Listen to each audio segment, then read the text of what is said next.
¿Qué tal? Buenas tardes. No sé si me escuchan. ¿Me escuchan bien? Sí. Me dijeron que hoy vamos a hablar de bienes del Estado, dominio público, dominio privado y todo lo que sigue. ¿Puede ser? No van a tener problema en dar el segundo parcial los que desaprobaron el primero, porque Bien. esa es una oportunidad que da nuestra cátedra.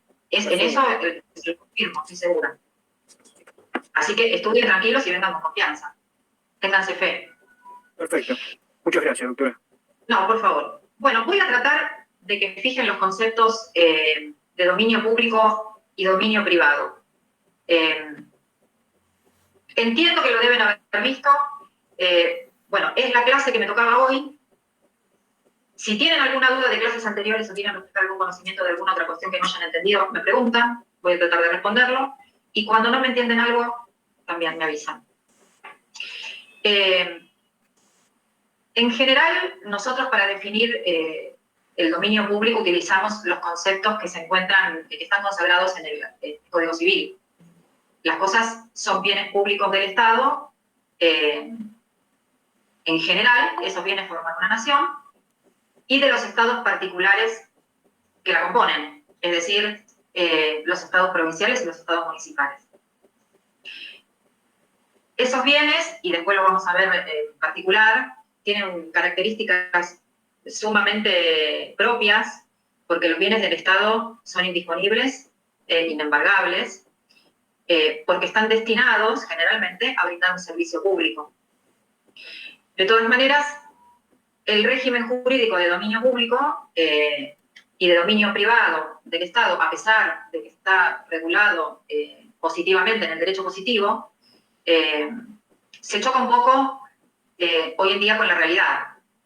La mayoría de los bienes que conforman los bienes de dominio público encuadran una primera categoría y muy poquitos una segunda categoría que ahora vamos a ver. De todas maneras, vamos a hacer una enumeración que por supuesto es totalmente, que ustedes pueden ampliar, guárdenme. En primer lugar, todas las tierras que están situadas dentro de los límites territoriales de nuestro país se consideran bienes de dominio público. Las minas, todo lo que es minería, las minas de oro y plata, aguárdenme que estoy admitiendo gente, se me complica.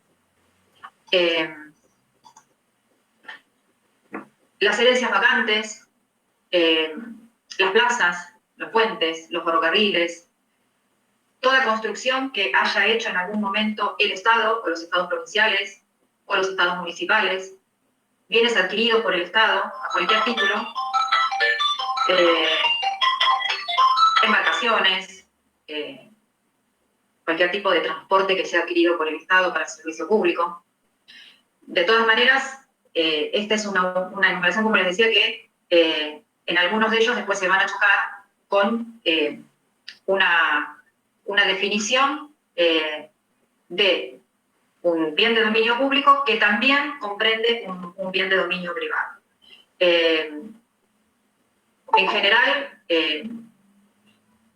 el concepto de dominio público como conjunto de bienes siempre pertenecen a una entidad estatal y se hayan destinados a uso público. El tema es que a veces se hayan destinados al uso público directamente y muchas veces indirectamente. Y ahí es donde se choca con el concepto de dominio privado. La noción de dominio público supone varios elementos. El primero de ellos es un elemento subjetivo. Es decir, ¿quién es el titular del dominio público? El objetivo, ¿cuál es el o los bienes de dominio público? El normativo, es decir, a través de qué norma, en virtud de qué norma, ese bien se incorporó al dominio del Estado.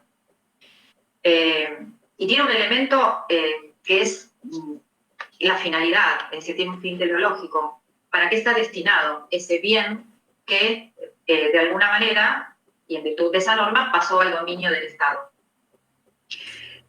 Profe, perdón, ¿ese es el que se llama axiológico valorativo también? Sí, a mí mucho la palabra axiológica no me gusta, pero bueno, ¿A qué te referís? A ver, No, explícame. porque el profesor que hemos tenido varias veces siempre, cuando habla sobre la finalidad teleológico, también dice el axiológico valorativo. O sea, Sí. dice los dos términos. Por eso lo pregunto, como usted no lo dijo, digo, bueno. Sí, no, pero no lo digo porque, miren, a veces trato, independientemente de los términos, de hablarles con un lenguaje que ustedes puedan comprender el significado de eso, porque si no ya el derecho administrativo es medio complicado de entender. Si le sumamos palabras que no usamos nunca, vamos a estar en un berenjenal. Es decir, a mí lo que me interesa es que ustedes fijen el concepto de que dentro de los elementos, de los 4 o 5 elementos que componen las características de un bien para que sea de dominio público, está la finalidad. Si yo compro un predio, y que por supuesto para que un Estado, nacional, provincial, municipal, cualquiera de los tres, pase de dominio privado a dominio público, por ejemplo, una manzana para hacer una plaza, requiere una serie de requisitos formales y que debe cumplimentar determinadas leyes. Entonces, necesito que entiendan que cuando el Estado decide comprar una manzana, en general, siempre en esa compra hay un fin, que es, por ejemplo, poner una plaza. Siempre que, cuando hablo de Estado, hablo de cualquiera de los 3 estados. Por ahí ustedes los van a entender más llevándolo del Estado municipal para arriba. A veces como Estado nacional les va a costar más. Lo que interesa es que ustedes sepan que el Estado no ingresa a su patrimonio un bien para nada. En general, lo ingresa con una finalidad. Eso es solamente lo que necesitamos saber. La verdad que no. Usen el término que quieran, mientras que lo usen los conceptos para eso de lo que estamos hablando. Vamos al elemento subjetivo, que es el primero y para mí el más importante. ¿Quién es el titular del dominio público? A mi modo de ver, van a encontrar 2 opiniones bastante encontradas, pero a mi modo de ver, en general, estimo que el titular de dominio público es claramente el Estado. O, si no es el Estado en general, es una entidad estatal en particular. Por supuesto que después ustedes me pueden decir en un segundo momento que habrá quienes piensen, y hay quienes piensan, que el titular de ese bien, de dominio público, es la comunidad política en general. Pero bueno, lo dejo a criterio de ustedes. Para eso son casi profesionales, son casi abogados, para mí son colegas, así que ustedes tienen los elementos, cada uno saque su propia conclusión. De todas maneras, lo más importante es que solo puede ser titular de un bien de dominio público un sujeto de derecho, técnicamente y jurídicamente hablando. Quien no es sujeto de derecho no puede ser titular de un derecho subjetivo y menos de un derecho de propiedad. En general, la posición mayoritaria, que es la que entiende que los bienes de dominio público, el sujeto es el titular de ese bien, es el Estado, entendemos el Estado nacional, el Estado provincial, las entidades autárquicas o territoriales, por ejemplo, una municipalidad, entidades autárquicas institucionales, como puede ser una universidad, una empresa del Estado. También algunas instituciones o entidades no estatales, como por ejemplo sociedades de economía mixta. ¿Se entendió hasta acá el tema de la titularidad? ¿Quién es el titular de los bienes de dominio público? Sí, perfecto. Sí, perfecto. Se corta un poco, no sé si... ¿Cómo? En titulares de dominio público, Sí. economía mixta. Por Sí. ejemplo, yo conocí, por ejemplo, Somisa se refiere a una empresa mixta, privada del Estado, y que corresponde al Estado la titularidad en ese caso. Sí, podría ser, sí. Podría Bien. ser. Hay ejemplos más actuales, pero me tendría que meter por ahí en algunos recovecos que por ahí los confunden. En el ámbito municipal, que son los ejemplos que más se me van a ocurrir porque soy secretaria de gobierno del municipio de Lanús, y entonces para nosotros esto es de todos los días. En los municipios en general también suele haber estas entidades, estas sociedades que si bien no son 100% estatales, tienen un porcentaje importante, que requieren, por supuesto, de la... ¿Ustedes me escuchan o los perdí? No, sí, sí. Sí, profe, la vemos. Cualquier cosa ustedes, por favor, me avisan, porque acá la conexión es media complicada. Quédese tranquila que somos aviseros. Sí, ustedes avísenme, les pido por favor, porque a veces me parece que hablo sola.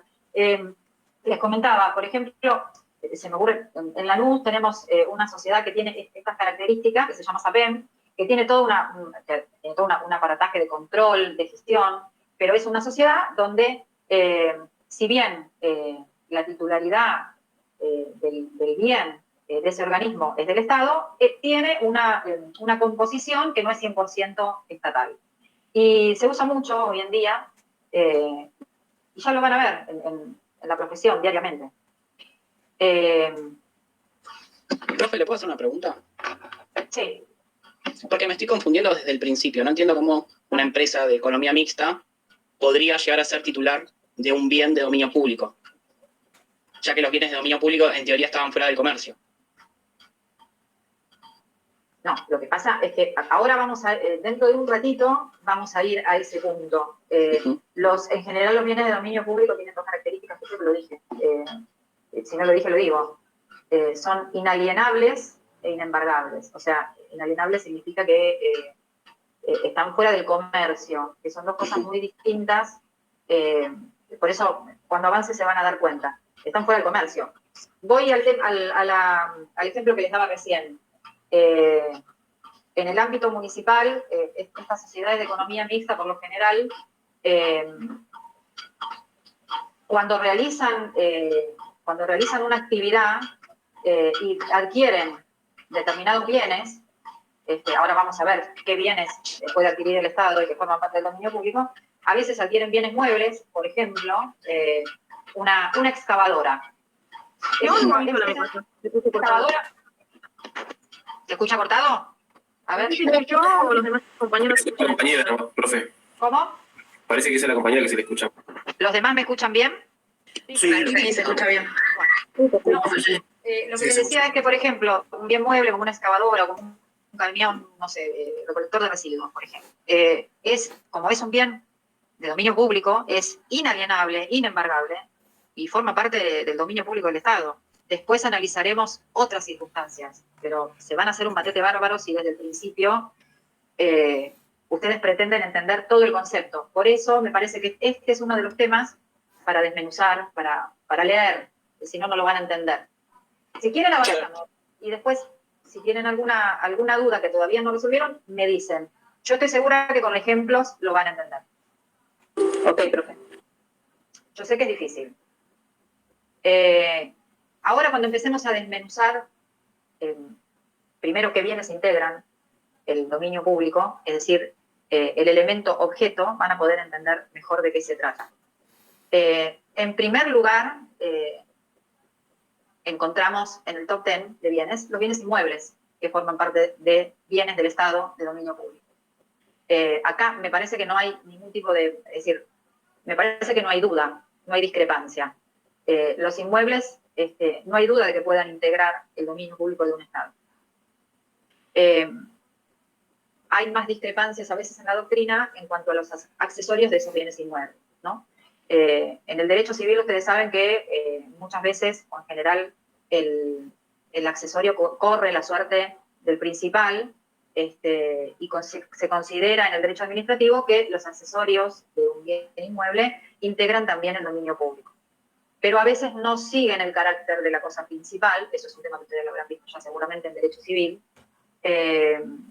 no siguen la suerte de lo principal, salvo que contribuyan en forma permanente y directa al bien principal, a la cosa principal. Pero es una distinción que por ahí los va a confundir. Puedo darles un ejemplo, sigo con el ejemplo de la plaza, que está destinado a un fin recreativo y seguramente es un bien del Estado que forma parte del dominio público.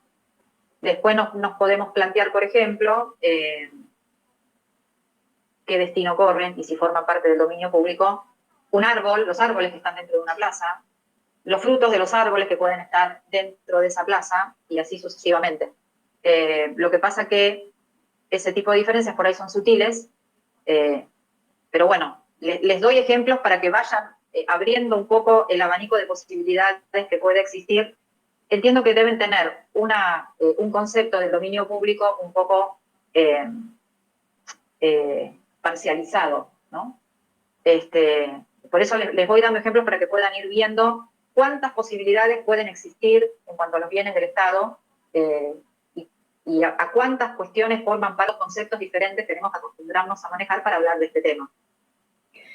Las cosas muebles también pueden formar parte, integrar el dominio público. Cualquier obra que esté construida con fines de utilidad pública o que se sirva para un fin determinado para la sociedad. Y, por supuesto, que también dentro del dominio público encontramos derechos que son inmateriales y que forman parte del dominio público, y objetos que también son inmateriales y forman parte del dominio público. El derecho más claro que se me ocurre presentarles como ejemplo y que forman parte del dominio público dentro de los bienes del Estado son las servidumbres públicas. En general, nosotros tenemos en esta región el caso más claro de servidumbre que se me ocurre darles para que lo tengan presente, es el camino de Sirga, que se encuentra en las márgenes del Riachuelo, tanto del lado de provincia de Buenos Aires, que componen la cuenca Matanza-Riachuelo, 13 municipios, y del lado de Cava, la Ciudad Autónoma de Buenos Aires. Eso es una servidumbre pública, ese camino de Sirga. Y esta servidumbre de Sirga, ¿qué significa? Que todos los propietarios limítrofes a los ríos y a los canales que sirvan de comunicación están obligados, previa indemnización, a facilitar el acceso.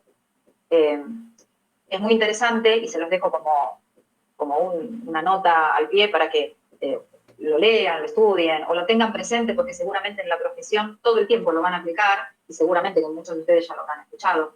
Nosotros tenemos la causa Mendoza, que es la que dio origen a toda esta situación ambiental que trabajamos en la cuenca Matanza-Riachuelo, y utilizamos todos los días los letrados que hacemos derecho administrativo, tanto de este lado del Riachuelo como en la capital federal. Este es un ejemplo clarísimo de bien del estado de dominio público. Es un derecho que no se ve, es decir, es algo intangible, pero que es el ejemplo más claro que tenemos nosotros en la zona. Después se me ocurren otras servidumbres, la servidumbre del acueducto, que por supuesto también en todo lo que es la provincia de Buenos Aires es muy utilizado.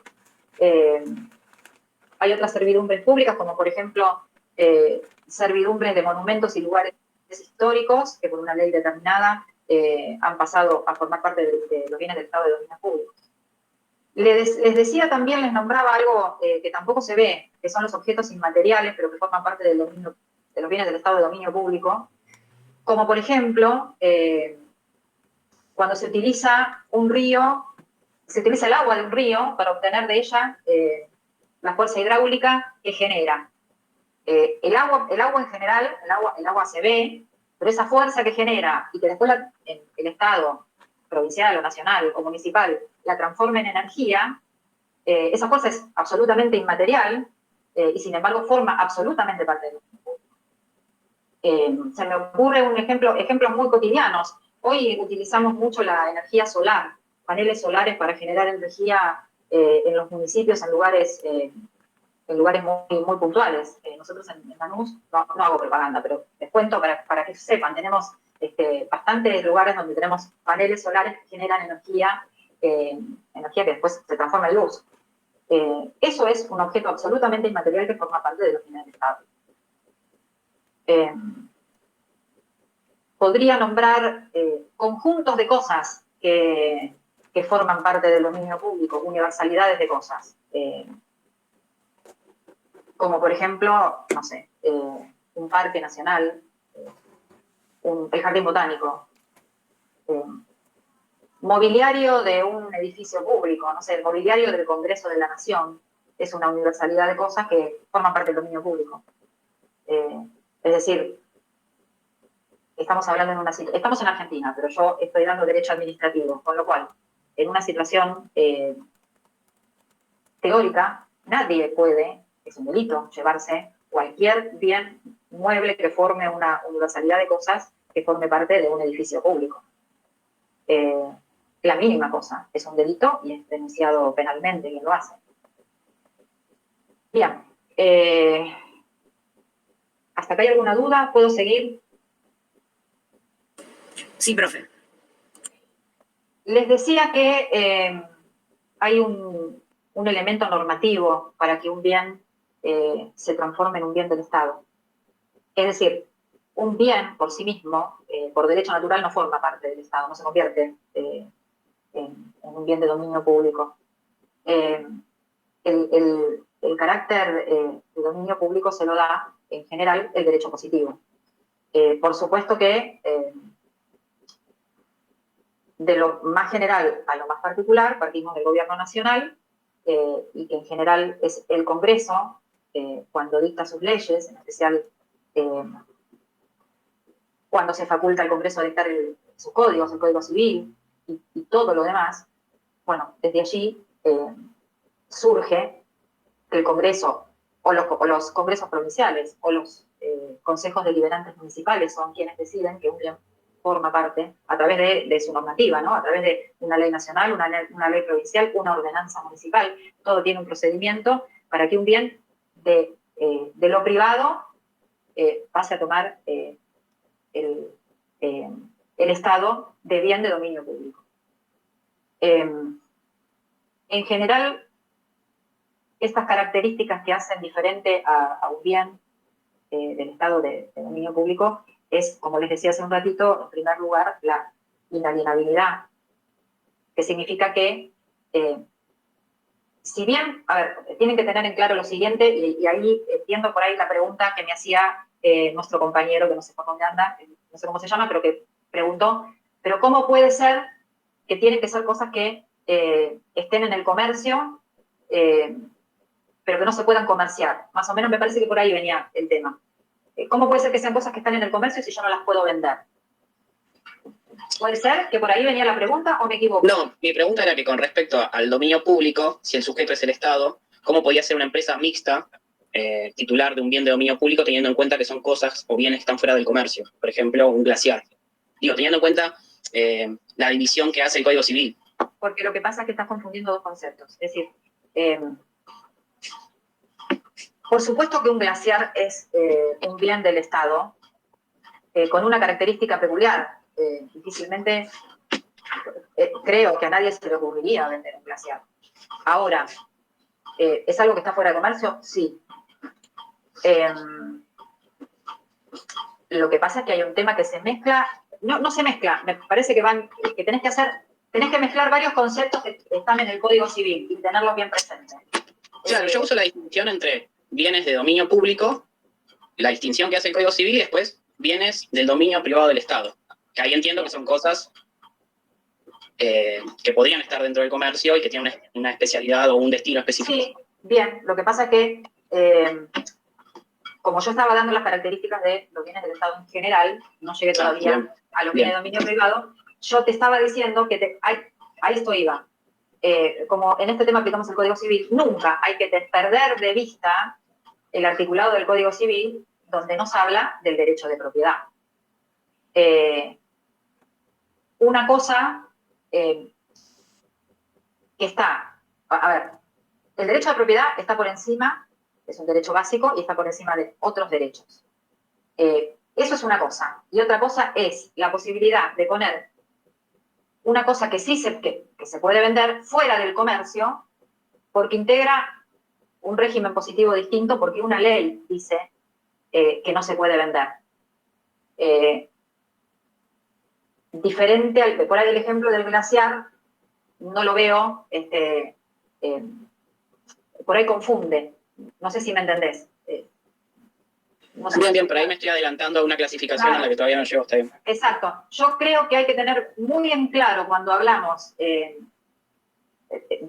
bienes del Estado, en un concepto que comprendo lo que vos me decís, pero si yo me quedo con el ejemplo del glaciar, ustedes se van a confundir en los conceptos y no van a poder aplicar los conceptos, los elementos, y todo, haciendo este desarrollo, no lo van a poder aplicar al derecho que ustedes van a utilizar en este tema, el derecho administrativo que ustedes van a aplicar cuando sean abogados.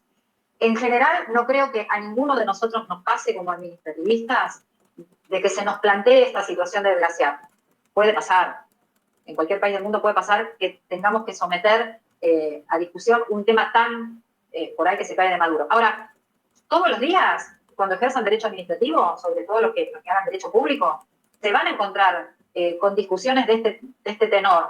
Por eso, muchas veces me gusta desgranar mucho los temas, porque en la medida que tengan los conceptos escalonados, pero básicos, en este punto no hay que olvidar el concepto de propiedad, derecho de propiedad, el derecho de cosas que están en el comercio y fuera del comercio, tener todo eso bien dividido y después unirlo con el concepto general, ¿no? De bienes del Estado. Sigo y cuando termine, si todavía el tema no te cierra, lo volvemos a tomar. Les decía que, en general, hablamos de inalienabilidad y hablamos de imprescriptibilidad como otro, como otro carácter del régimen jurídico de los bienes del Estado. ¿Por qué son imprescriptibles? Vamos a hacerlo de manera inversa. Todas las cosas que están dentro del comercio son susceptibles de ser poseídas. Y todas las cosas que son susceptibles de ser poseídas pueden ser susceptibles de adquirir la posesión por prescripción. Por supuesto que en ese caso, eso supone posesión del bien anterior, ¿no? Los bienes que no están en el comercio, por contrario imperio, no pueden ser susceptibles de ser adquiridos de esta manera. ¿Se entendió el tema de la imprescriptibilidad? ¿Puede repetirlo, profe, Sí, por favor? doctora. A ver, lo que yo digo es lo siguiente. En el derecho cotidiano, hablando del tema de la prescripción, el ejemplo más común que se me ocurre es el tema de los usucapión, ¿no? Y todo el tema de los derechos reales es muy común adquirir. Estoy hablando de los particulares, lo saco por un momento del tema de dominio público. Los particulares adquieren por el uso pacífico y continuado en el tiempo de un bien inmueble, de acuerdo a determinados requisitos que me marca la ley vigente, por ejemplo, en la provincia de Buenos Aires, que tengo unos determinados requisitos para adquirir la posesión de ese inmueble por el uso del tiempo, que se llama la ley Pierri y que todos la deben conocer, y que supone ser poseedor de buena fe de un inmueble, los bienes que no están en el comercio no pueden ser poseídos y, por lo tanto, no pueden ser adquiridos o no los podemos perder por prescripción. Y les doy un ejemplo, para que entiendan la imprescriptibilidad, este carácter tan importante que tienen los bienes del Estado. Nadie me puede demostrar, nadie que esté en su sano juicio. A ver, les voy a poner un ejemplo muy tonto, pero llévenlo a algo que pasa, ¿no? A ver, el Congreso, nadie duda que es un bien inmueble que es bien del Estado. Nadie que se instale en el Congreso por 20 años y que me diga que vivió en el Congreso ininterrumpidamente por 20 años va a poder adquirir la posesión del Congreso de la Nación por más que me haga 250 millones de juicios. Es decir, el Congreso es un bien inmueble que no puede ser poseído. Por lo tanto, nadie puede adquirir su titularidad por una posesión y por prescripción. Nadie puede dar perdida la prescripción. Nadie puede decir que el Estado argentino no lo usó. Creo que nadie se lo ocurrió, ni siquiera en la época de la dictadura, cuando el Congreso estaba cerrado. Profe, también sería algo parecido a una escuela. O sea, la escuela y todo lo que se compra para usufructo de los alumnos, ahí pasan a ser también los bienes. Y la comida que se lleva para los chicos, lo mismo. O sea, me parece un claro ejemplo de todo lo que tiene que ver con la parte inmueble y mueble. Que varios docentes se lleven cosas porque, bueno, por ejemplo, que está mal, pero eso es totalmente dominio estatal. Miren, creo que hay una noticia de hoy a la mañana o ayer, estoy en duda, pero si la googlean o la buscan en alguno de los diarios, hay una escuela que, si no recuerdo mal, fue construida, remodelada, y creo que se hicieron 3 o 4 aulas nuevas que en el día de ayer fue usurpada, está usurpada por vecinos, y los chicos no pueden ir al colegio porque tomaron la escuela.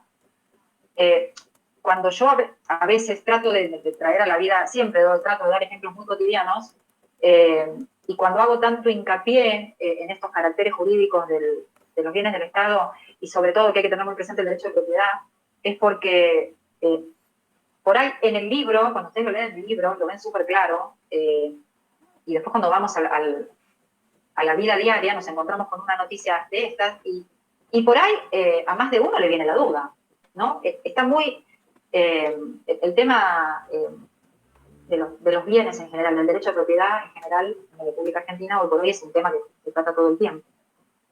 Pasa lo mismo con los parques nacionales en el sur. Totalmente, totalmente. Por eso creo que este es un tema que a mí me gusta darlo mucho, porque si bien pareciera algo súper teórico y que están los libros y que a quién se le va a ocurrir, se les ocurre a todos todo el tiempo.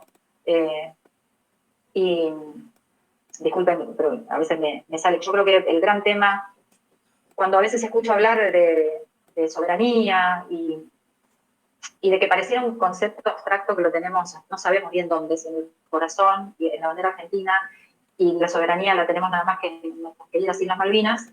Esto, de lo que estamos hablando ahora esta tarde, es absolutamente soberanía, porque me parece que este ejemplo más claro de que a unos chicos en una escuela pública les tomaron las aulas, se las usurparon, hay gente viviendo y no pueden ir al colegio, me parece que un ejemplo más claro, imposible, dentro del tema de la imprescriptibilidad. Es decir, si yo hago una escuela hoy, dentro de 100 años, esa escuela tiene que seguir siendo escuela, salvo que con un mecanismo legal, que también está permitido, que también es posible, que también existe, esa escuela, ese inmueble, deje de cumplir esa función, porque por eso nosotros tenemos esos 5 elementos que conforman esa situación de bien del Estado, y por eso nosotros dijimos cuando empezamos la clase que el bien del Estado en general, a través de una ley, a través de una disposición legal, yo digo, ¿por qué este bien es del Estado? Si yo hago una escuela, la finalidad es que compré este inmueble para hacer una escuela, para que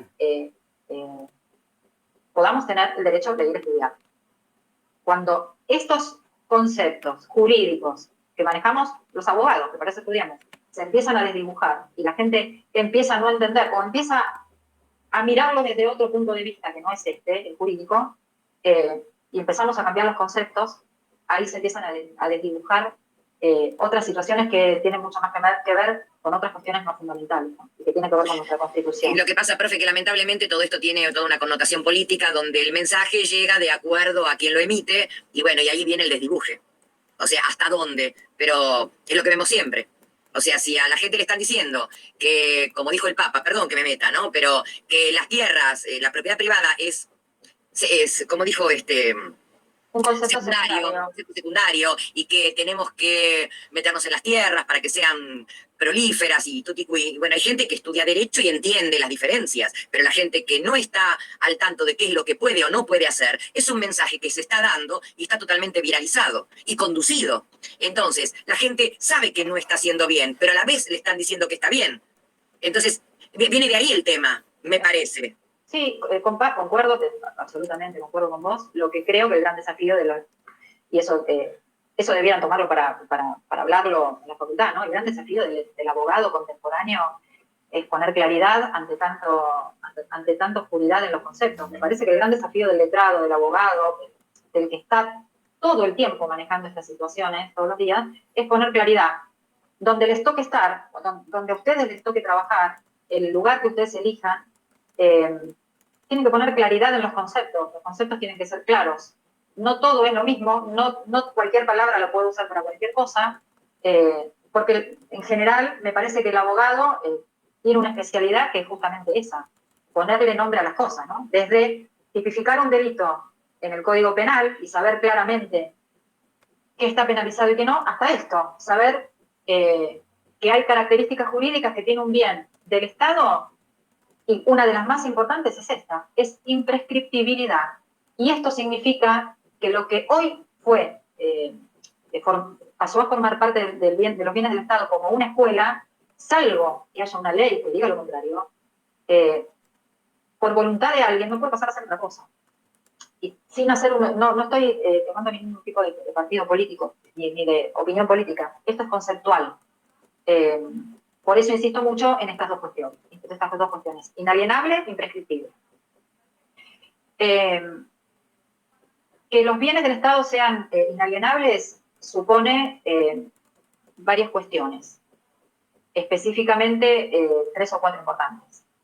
son inembargables, no pueden ser sujetos de hipotecas, no pueden ejecutarse judicialmente y no procede ninguna acción de reivindicación contra un bien que ya ha sido incorporado en algún momento al dominio público.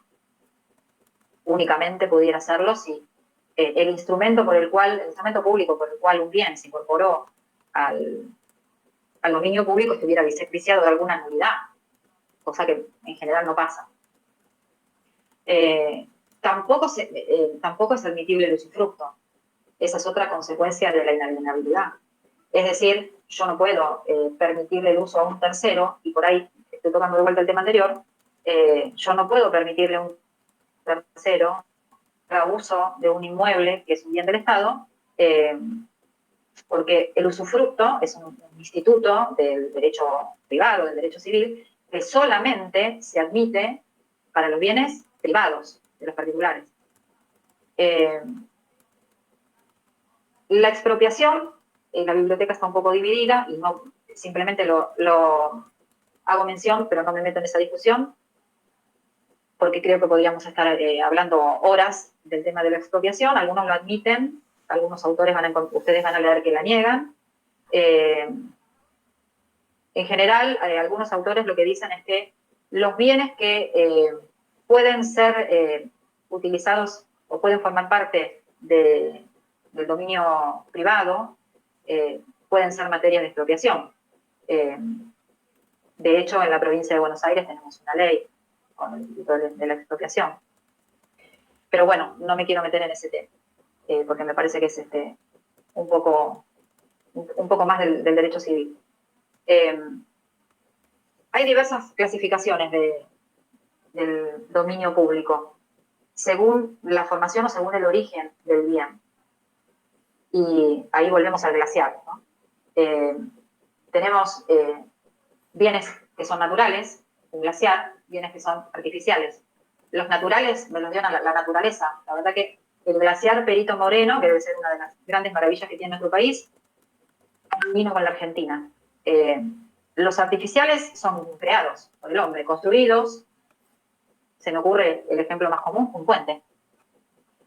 Y a veces, ustedes me pueden decir por ahí, es una clasificación que por ahí no tiene mucha trascendencia. Sin embargo, en cuanto a la afectación del bien, sí tiene trascendencia jurídica, en el caso de que a veces tenemos esta clasificación de bienes naturales y bienes artificiales.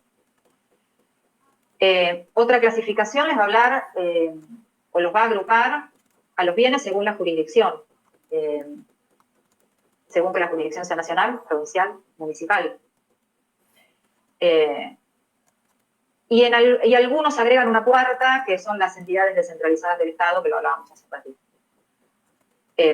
Según la materialidad o no, los clasificamos en bienes stricto sensu, o sea, objetos que son inmateriales y derechos, y otros que son bienes muebles o bienes inmuebles.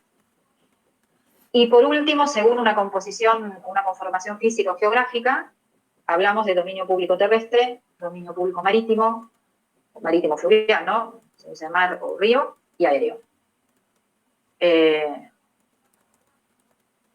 Vamos a hablar de la afectación al uso público. ¿Hasta acá hay alguna duda, chicos? Todo bien. Por mi parte, no. Esperen que estoy mirando los temas para no olvidarme de nada. Bien, vamos bien. La afectación tiene que ver con una clasificación de los bienes de dominio público según que hagan referencia al sujeto titular, al destino o a la afectación. Es decir, al hecho por el cual este bien queda incorporado al uso y goce del Estado o de la comunidad, como lo quieran llamar. Eso es a lo que se llama afectación. ¿Se entendió? Porque esa es una palabra, la palabra afectación, que la van a usar mucho en el trabajo cotidiano, los que hagan derecho administrativo. La palabra afectación tiene mucho que ver con el acto por el cual ese bien queda incorporado al uso y goce de nosotros, o sea, del Estado, de la comunidad, del municipio, de la provincia. Una cosa es afectación y otra cosa es asignación. Y ustedes van a ver, si trabajan en derecho administrativo, que es muy común que, como algo de todos los días, ustedes hablen de bienes con derecho a afectación. ¿Qué es esto, bienes con derecho a afectación? Son bienes que pasan a formar parte del Estado y se quedan en el Estado. Y ustedes van a ver que todo ese procedimiento para adquirir ese bien, que luego va a ser afectado al uso público, sigue un caminito que es siempre igual, porque es un bien con un carácter particular, que es un bien de afectación.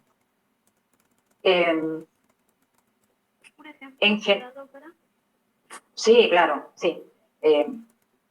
Se me ocurren un montón, en general, del trabajo de todos los días. Es decir, en los presupuestos, tanto en los presupuestos nacionales como presupuestos provinciales, municipales, yo le voy a hablar del que más conozco, nosotros cuando hacemos el presupuesto anual en un municipio, siempre tomamos como parámetro cómo vamos a gastar los fondos, para qué. Hay bienes que son bienes de afectación, por lo cual en mi presupuesto anual yo voy a tener esos fondos afectados a esos bienes. No lo puedo usar para otra cosa, porque esa cantidad de bienes van a formar parte de mi estado municipal y no puedo usar esa plata para otra cosa. Sumamente común es el ejemplo que dio la compañera hace un ratito con el tema de las comidas en los comedores, en las escuelas. En general, en los presupuestos anuales de los municipios hay grandes partidas presupuestarias que son con carácter de afectación para grandes partidas de comida para los comedores. Esos son bienes de afectación que pasan a formar parte automáticamente del Estado, de la comunidad, para uso y goce de la comunidad. Un alimento, por ejemplo, el ejemplo más común. Hay miles, todo el tiempo.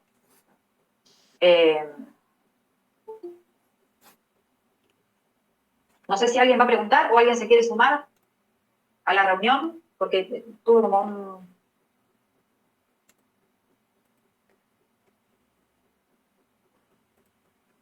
Sí, hay alguien. Profe, entonces asignación sería lo contrario. A ver, interpretaría esto. Esto queda afectado para la comida como algo, condición sine qua non, una cosa así. Lo que sobra sería asignado para otro tipo de compra, por ejemplo. ¿Lo puedo interpretar de esa manera? O sea, estoy tirando, no lo sé. No se escucha, profe, está muteada. Profesora, está muteada. Sí, ahí estoy. ¿En qué momento me muteé? Disculpe. No, es más complejo. El procedimiento administrativo, valga la redundancia, es más complejo que lo que me sobra lo utilizo para otra cosa. No, en el derecho público eso no lo puedo hacer. Es un poquito más complejo. Pero no los quiero meter en ese ámbito porque se van a confundir. Sí me interesa que tengan en claro que cuando el Estado decide hacer una compra para un bien determinado, un bien con afectación, bien afectado, con esa finalidad, es decir, voy a comprar comida para un comedor. Y es un ejemplo muy burdo, pero para que me entiendan. Yo tengo que utilizarlo para eso, tengo que gastar todo el dinero, porque eso forma parte de todo un procedimiento administrativo, una compra directa o una licitación, donde se hizo con todas las formalidades que pone la ley local, cualquiera sea, municipal, provincial o nacional. Y eso queda ahí, y está documentado. Doctora, si en una mesa de examen me dicen, identifíqueme si este edificio o este monumento, ¿cómo sé si es de dominio público? Y yo puedo contestar si ese bien, a través de una ley, que afectó ese monumento, esa estatua, como bien de dominio público, ahí recién es de dominio público, o hay algo más que falta en esa explicación. No, a ver, es parcialmente cierto lo que vos me estás diciendo. Vos lo que deberías responder, yo lo que respondería, sí. Pero con total libertad, Pero, a ver, digo, nosotros al principio de la conversación arrancamos diciendo que el dominio público tenía 4 elementos fundamentales para considerar el concepto corriente de dominio público, que es el conjunto de bienes del Estado, que pertenecen a un Estado, ¿no? Sí, sí. Elemento subjetivo. ¿Quién es el titular? Elemento objetivo, el bien. Elemento normativo. Y ahí está bien lo que vos me decías, en virtud de qué norma se incorporó al dominio público. Claro. Y el elemento teleológico, la finalidad. ¿A qué fin está destinado ese bien de dominio público? ¿Se entiende? Bien, bien, bien. Es decir, si a mí alguien me pregunta, de acuerdo al concepto que manejamos todos los días, ¿qué es el dominio público? Es un conjunto de bienes que, de acuerdo al ordenamiento jurídico vigente, pertenecen a un Estado, a una entidad estatal, a un Estado. Digo un Estado y por ahí se confunden, al Estado nacional, provincial, municipal. Bien. Ahora, ¿qué características tiene que tener este dominio público? ¿Qué elementos tiene que tener? Bien, 4. bien. Subjetivo, objetivo, normativo y teleológico. Bien. La finalidad. Explíquenlo con sus palabras, pero si lo explican así, aunque sea con sus palabras, creo que no van a fallar. Porque además, si lo entienden, si desmenuzan el concepto y lo explican con sus palabras, y lógicamente es así, tiene que tener esos 4 elementos. Ahora sí, gracias, doctor. Igualmente, a los que quieran, yo les di mi mail, les voy a mandar donde está mejor explicado este test para mí,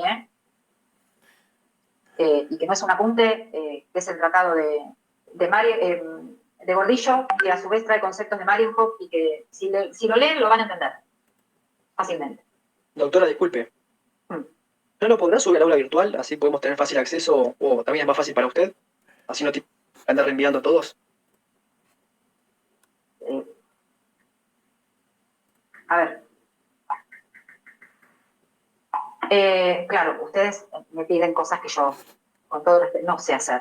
Pero si ustedes me dicen, el aula virtual nosotros lo tenemos, o sea, nosotros entiendo por lo que me dicen que tenemos un aula virtual, ¿verdad?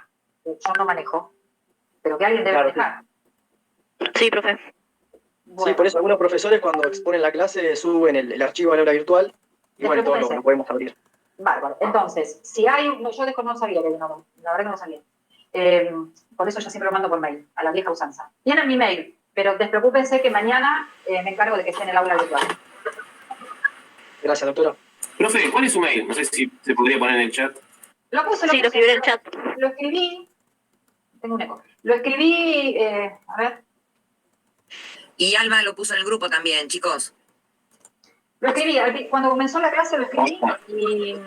Puede que cuando entramos un poquito después de comenzar la clase... Esperen, a ver.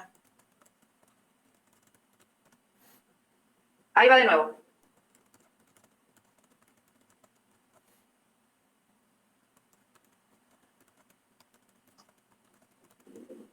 ¿Ahí se vio? Sí. Sí, correcto. Sí, perfecto. Sí, profe. A mí alguien me pregunta por ahí, Facundo, si sirve el manual de Balbín. A ver, yo no sé, no quiero entrar en polémica, sirve o no sirve. Fíjense si cubre los conceptos que les pide el programa. Yo les recomiendo para la vida como abogados, de acá hasta siempre, 3 autores con los cuales no se van a equivocar en los conceptos. Esta es una materia muy conceptual. Y donde si trabajan en lugares de gestión pública, algunos conceptos de estos que estamos hablando hoy, que les parece que son de la estratosfera, los van a tener que tener súper claros todo el tiempo, y ustedes se van a dar cuenta que todo el tiempo van a estar hablando. Yo les recomiendo a Dromi, les recomiendo a Marienhof, les recomiendo a Gordillo. Todos los conceptos de estos 3 tratados que le nombré, cualquier tema que ustedes busquen, cualquier duda que ustedes tengan, de acá a un montón de años, el concepto básico lo van a encontrar en cualquiera de esos 3 autores, que me parece que son los más claros. Por ahí sí, Marienhof es sumamente, Dromi también, es bastante amplio, hay que leerlo, hay que sentarse y leer, pero creo que son autores que van a estar siempre y que tienen mucho peso en el derecho administrativo argentino. Bueno, ¿alguien más quiere hacer alguna pregunta? Hay algunas características, por lo menos 3, que son importantes para que la afectación sea válida. El primero y más importante es el asentimiento, el consentimiento de la autoridad administrativa competente. Puede ser un asentimiento explícito o tácito, es decir, no hace falta que sea, si eso, en general, si es por un acto administrativo, una ley, una ordenanza, pero si no, muchas veces, sobre todo en nuestros municipios del conurbano, pasa que el asentimiento es absolutamente implícito. Es decir,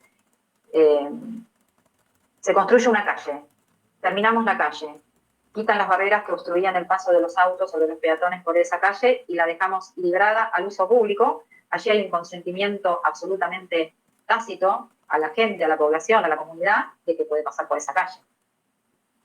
El segundo requisito de la afectación es que sea válida, es decir, que el bien que se va a afectar debe estar en poder del Estado por un título que pueda ser traslativo de dominio, un título jurídico de derecho público o de derecho privado, como una simple compraventa o una donación o una cesión.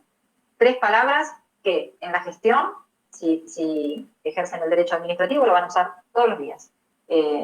Son los actos de afectación por derecho privado que van a utilizar todos los días. Sobre todo la compraventa, la donación, la cesión, sumamente utilizada en el derecho de todos los días, derecho administrativo público.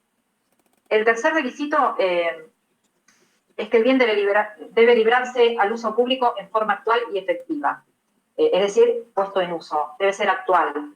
No existe una afectación para dentro de 20 años o la posibilidad de una afectación futura de un determinado bien. La afectación debe ser efectiva, ya. Es decir, la declaración potencial, como por ejemplo, no sé, se compra una casa y que a veces se ponen esos carteles. Aquí funcionará o este inmueble será destinado a tal cosa. Bueno, hasta que esa tal cosa no exista o esa escuela no se construya, ese bien no ha sido afectado. ¿Se entendió?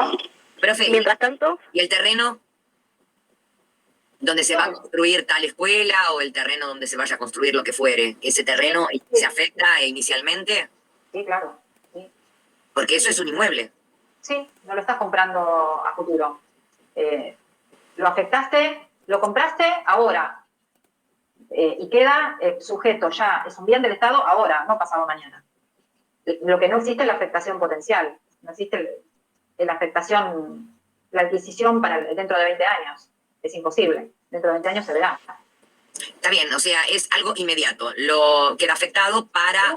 Un terreno es inmediato, una obra en construcción hasta que no se termina, eso me parece que es el ejemplo más claro que se puede darles, un puente en construcción hasta que el puente no lo terminé. Le saqué todo, lo limpié, lo desmenucé y lo hice un puente, le puse las luces, le puse las sendas peatonales y no lo convertí en puente, eso no está afectado.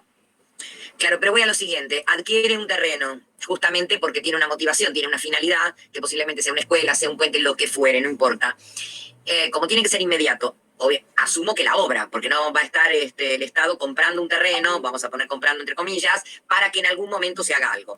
En ese intervalo entre que toma dominio el Estado del terreno, cuya finalidad va a ser un edificio de interés público, ¿existe algún plazo que tenga que cumplir? No, el plazo lo pones vos. A ver, el plazo lo pones vos ¿cuándo? Cuando planificás una determinada obra, la obra siempre, en el derecho administrativo, la obra tiene un tiempo. Es decir, vos vas a hacer un puente, y sigo con el puente, ¿no? Por decir. Sí. Yo voy a hacer un puente, pero cuando yo hago los contratos y hago las licitaciones y hago las compras, pero sobre todo cuando hago las bases de ese acto administrativo, que después todo eso junto va a dar origen al puente, yo a esa obra le pongo un plazo. Nunca, ninguna obra está puesta cuando se termine. En general tiene plazos que se deben cumplir. No, pero yo no pregunté eso. Yo lo que pregunté es lo siguiente. Si va a adquirir un terreno, porque tranquilamente lo puede comprar, expropiar, no importa, pero cuando pasa a ser dominio, entonces, obviamente tiene que tener una motivación, tiene que tener una finalidad. Voy al tema no cuando está construyendo, sino desde el momento que adquiere el terreno, para luego ver quién va a construir. voy a esto, para que no quede el terreno en desuso durante un periodo prolongado en demasía, ¿no es cierto? Y que caiga después en la nada misma. Entonces, entre el terreno y la construcción, que seguramente va a ser una concesión, ¿hay que respetar algún plazo en particular? A ver. La maté. No, espera que estoy pensando para darte un ejemplo que no te confunda, porque como, no te quiero confundir, porque en realidad el tema de la afectación, y como vos me estás hablando de un terreno, Sí.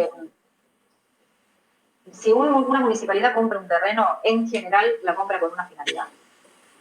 Y lo que pasa es que, ¿sabés por qué me cuesta entenderte? Porque yo, que estoy con la cabeza desde este lado, en general el terreno ya está. Lo que nos pasa es todo lo contrario en el conurbano. Nos pasa que está la plaza primero, y después, primero se hace la plaza, o primero se hace la escuela, porque hubo una necesidad concreta, porque en general el terreno estaba desocupado, y pueden pasar 200 cosas, que el terreno era fiscal, que el terreno era del ferrocarril, que el terreno era de un particular, y ahí recién empezamos a pensar cómo vamos a hacer para que ese bien forme parte del dominio público, y sea un bien del Estado.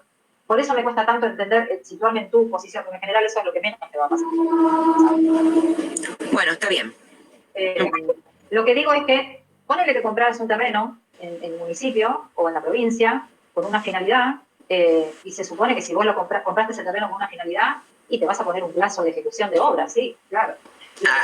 Lo que nos pasa en general en la práctica, en nuestro país, por una cuestión que no tiene nada que ver con el derecho administrativo, sino que tiene que ver con nuestra realidad. Cuando vos haces un presupuesto y decís, voy a hacer una obra, y la proyectaste en diciembre del año pasado y tenías tanta plata. Bueno, hoy que estás en junio y vas a comenzar la obra, todo te aumentó un 40%, y entonces seguramente los plazos que vos te pusiste para terminar la obra no van a ser esos, sino que van a ser otros. Entonces, por eso me cuesta tanto buscar un ejemplo para lo que vos me estás diciendo, porque también tenemos que amoldar este derecho administrativo que tenemos a nuestras realidades, que son bastante complicadas, bastante difíciles. Pero se me ocurre que lo podría enganchar con un concepto dentro de la afectación y del concepto de afectación, para no aburrirlos, dentro de este tema de que yo les decía que tiene que ser actual, que no puede ser potencial, que no puede ser futura, con el concepto de efectividad, porque muchísimas veces pasa que, en una plaza, nadie me va a negar que una plaza es algo de bien, un bien del Estado que es de dominio público. Ahora, muchísimas veces pasa que una plaza durante la noche está vacía, y sin embargo sigue siendo la misma plaza y sigue siendo del mismo dueño que es el Estado y es de dominio público. Por ahí, no sé, se me ocurre que esa idea que vos tenés es un concepto de el uso efectivo, es decir, que aunque efectivamente en ese momento no lo use nadie, se me ocurre también un museo, que en muchísimos horarios los museos están cerrados, por eso no deja de ser, de estar afectado a esa condición de museo y formar parte del dominio público. Independientemente que a veces los museos abren lunes, miércoles y viernes en tal horario. Por ahí va más de la mano con ese concepto de efectivo, es decir, el bien se pueda usar aunque en este momento no lo esté utilizando, de acuerdo a la naturaleza del bien, de acuerdo a las regulaciones de cada lugar. Lo que pasa que, bueno, tu ejemplo era muy particular. No, en general. Lo voy a pensar, mira, lo voy a pensar. Sí, suelo hacer este tipo de preguntas complicadas, porque yo soy complicada, entonces hago las preguntas. No, pero está muy bien, lo voy a pensar. Por favor. Lo voy a pensar, lo voy a comentar con mis compañeros de laburo, que son todos abogados, directamente o por suerte. Lo voy a comentar con mi equipo. Y le voy a mandar un mail. Yo soy la que hizo la pregunta rara. Mándamelo, porque ahí está. Así después te cuento lo que pensamos en equipo, que seguramente mañana, cuando llegue a la oficina, que hay, no sé, 30, 40 abogados, y por ahí lo planteé, y voy a tener 20 respuestas distintas. Así que... Me encanta. Me manda las 20, mándeme las 20, así yo analizo. Todo puede pasar. Bueno, gracias. No, de nada. Profesora, ¿le puedo hacer una pregunta? Sí. Disculpe, porque ahora con el ejemplo de la compañera me mareé más.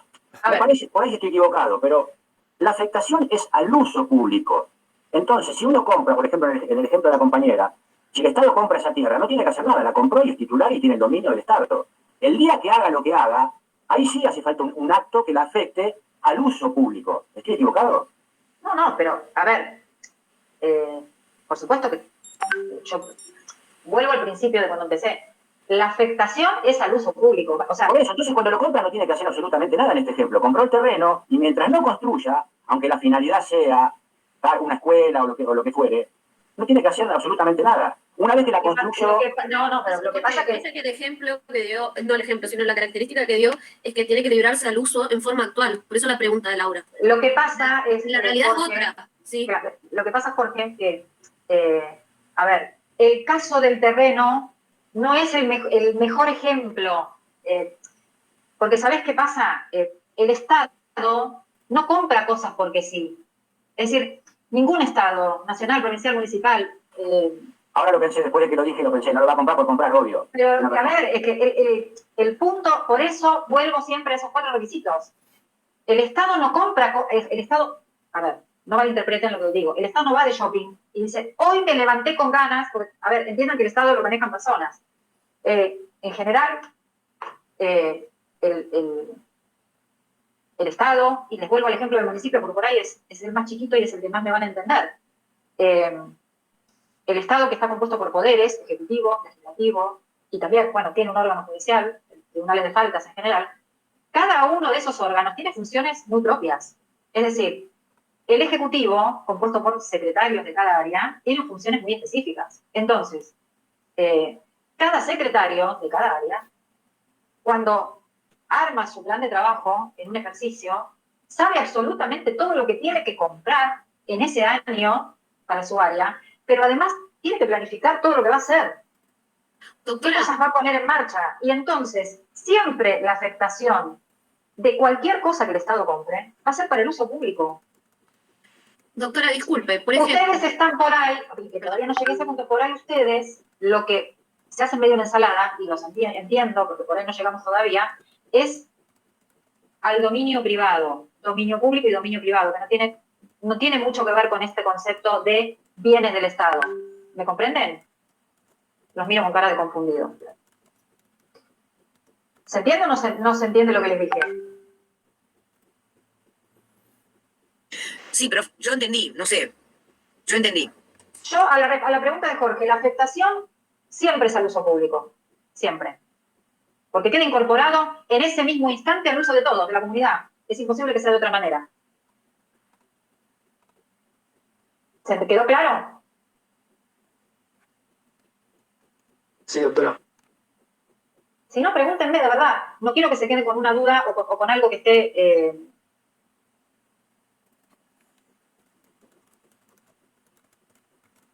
¿Quieren que recapitulemos? ¿Quieren que veamos algún tema específico?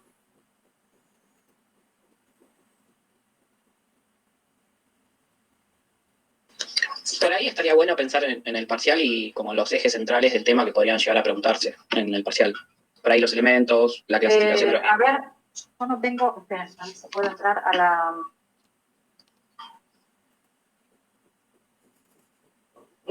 algo que tengo miedo que haya quedado descolgado, mientras busco el cronograma para el parcial.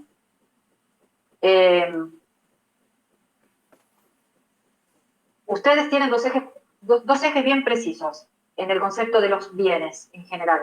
Bienes del dominio público y bienes del dominio privado. Son 2 categorías que son o uno u otro.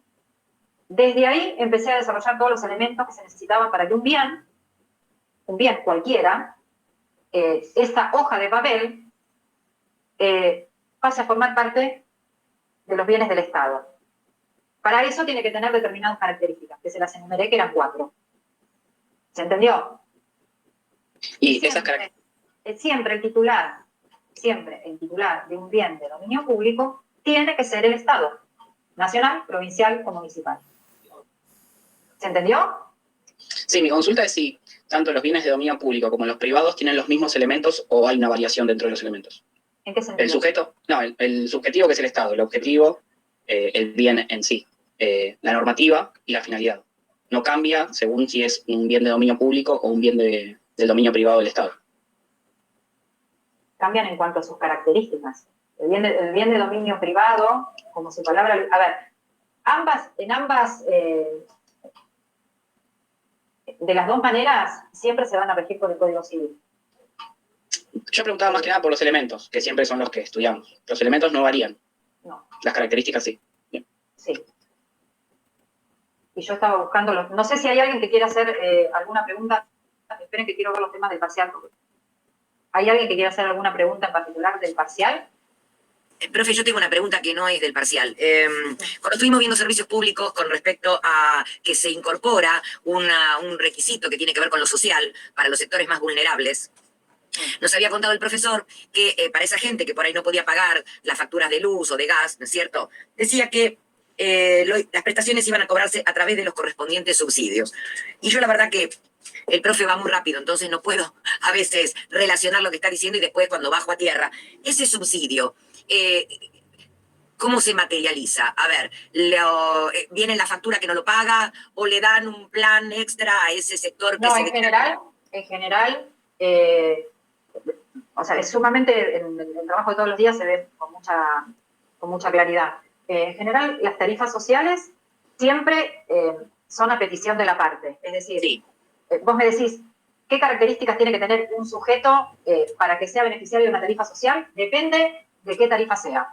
Porque eso lo dice cada normativa. Es decir, Claro. hay una tarifa social para el agua, una tarifa social para la luz, hay una tarifa social para las tasas municipales, para los impuestos provinciales, Sí. pero cada una de esas exenciones, porque no dejan de ser exenciones o exhibiciones a la regla general que es pagar todo lo mismo, son. En general, digamos, no los dice el Estado nacional, provincial o municipal, no dicta una normativa y dice, bueno, tales personas van a estar exentas. Van a estar exentas, pero si hacen Sí, o sea, cuando voy a... cumplen voy determinados como, requisitos. claro, voy como un paso más adelante. Una vez que se detecta que una determinada zona es vulnerable por esto, por aquello, por lo otro y bla, bla, bla. Ese subsidio, eso es lo que no me queda claro. ¿Cómo aplica? ¿Es con una reducción en su factura? ¿Le dan un dinero extra para que puedan pagar? Eso es lo que no me quedó claro porque dices a través del correspondiente subsidio. Y ahí me quedó... No, lo que pasa es que eso es una ensalada, porque eso daría lugar a toda una clase de 3 horas, no de 2. A ver, no, el subsidio es una posibilidad que tiene el Estado, pero el subsidio tiene características muy particulares y muy concretas. El subsidio, el subsidio se establece en general por una ley, a veces es por única vez, a veces es hasta que dure determinado convenio con determinada institución. Porque el tema tenés que mirarlo también desde 2 puntos de vista, el sujeto y el objeto. Vamos al ejemplo de lo que pasó hace muy poquito con esta ley que salió para los lugares vulnerables. Sí, con una reducción al pago de un determinado servicio, que si no me equivoco era el gas. ¿No? Sí, el gas era, sí. Bueno, en este caso puntual, una ley nacional establece que determinadas zonas del territorio argentino, por ser determinadas con determinadas características geográficas o geopolíticas, van a tener una reducción en el pago. Esta es una forma. Después tenemos otra. ¿A eso se lo llamaría subsidio, por ejemplo, entonces? ¿A esa reducción? No sé si técnicamente eso es un subsidio. No lo sé. No lo llamaría subsidio. Subsidio, okay. El subsidio sirve más para paliar una necesidad en general única por única vez para una determinada cuestión. Claro, por eso no me había quedado claro. Entonces, como yo desgrabo, escribo exactamente lo que dice el profesor. Lo que a mí me parece que vos apuntás más en tu análisis, y la pregunta que me haces, es a todo lo que es tarifa con una carga diferente, en general menor que el resto. Posiblemente, sí. La tarifa social del agua, la tarifa social de la luz, eso es a pedido de parte. Es decir, el beneficiario tiene que ir así. Sí, como lo fue en el caso CEPIS de pronto. Sí, pero es muy común, ¿eh? O sea, en realidad, en casi todos los municipios se tramita la tarifa del agua, la tarifa social de cualquiera de los servicios. Basta que vos demuestres que tenés una imposibilidad de pagar el total de la factura. Sí. Es bastante común. Después, tenés infinidad de exhibiciones y exenciones. Cuando sos jubilado y cobrás la mínima, en la mayoría de los municipios tenés un trámite de exhibición de la tasa municipal. Okay. Tenés que evaluar también cada caso en particular. En Está bien. general, es bastante más específico de un simple ejemplo que te pueda dar. Está bien, está bien, está bien. Gracias, profe. Está. No, de nada. Yo no los quiero, no sé qué hora es, no tengo la menor idea. No sé si estamos en hora. Acá veo varias preguntas. Alguien me está preguntando si hay que preparar algún tema para el parcial. Yo les aconsejo que sí, que vengan con un tema súper preparado, reestudiado. Eso hace la mitad de la nota siempre. Y en general, cuando uno pregunta si prepararon un tema, digan que sí y hablen de ese tema todo lo que puedan. Preparen una bolilla bien, leída, estudiada, comprendida, con sus palabras. Eso es súper importante. Acá alguien me dice, con la entrega final de la obra, ¿esta queda afectada al dominio público? Y sí, depende. En general, muchas veces queda afectada antes al dominio público y muchas veces muchísimo tiempo después. Depende de cada situación, es muy particular. Alguien que me dice si no fue expropiado el terreno no habría problema. No sé si es pregunta o no entiendo bien la pregunta. A veces fue un comentario que a partir de la pregunta mía... Surgió. Bien, ok. Alguien pregunta si voy a estar en el parcial. Sí, es como examen siempre. Lo que pasa es que vieron que nos dividimos y no siempre estamos, o sea, en general tomamos de a 2 el examen, pero sí, estoy. En general, me gusta, pido que me toque con el doctor Pedro... Sole. Pedro Sole, sí.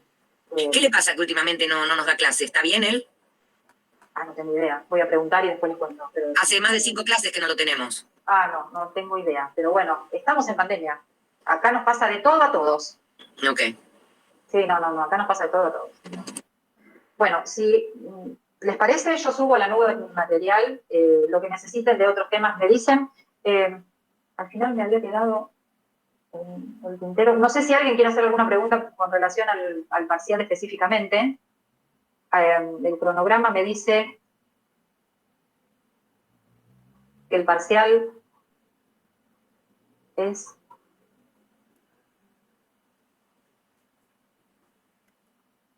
el 30, el 5 de julio habría una clase de consulta y el 7 de julio sería la integradora.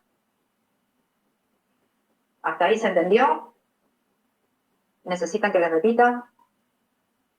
El 30 segundo parcial, 7 integradora y el 5 hay una clase de consulta.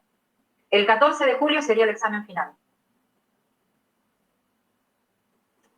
Bueno, doctora, quedamos a la espera de que los que para poder rendir, yo ya le mando un mail por el tema que tenemos más de un parcial el mismo día. Yo me comprometo mañana a hacer la pregunta y que les respondan. Les respondo por la vía del mail y les queda entonces la clase del 28 donde van a ver responsabilidad del Estado. Clases de responsabilidad contractual, extracontractual. Perdón, doctora, ¿podría repetir la fecha del integrador? Sí, el 7 de julio. 7 de julio, gracias. De nada, chicos. Me despido, quedo a sus órdenes. Para lo que necesiten está mi mail de consulta y para cualquier pregunta que tengan que hacer por la vía del mail también la pueden hacer.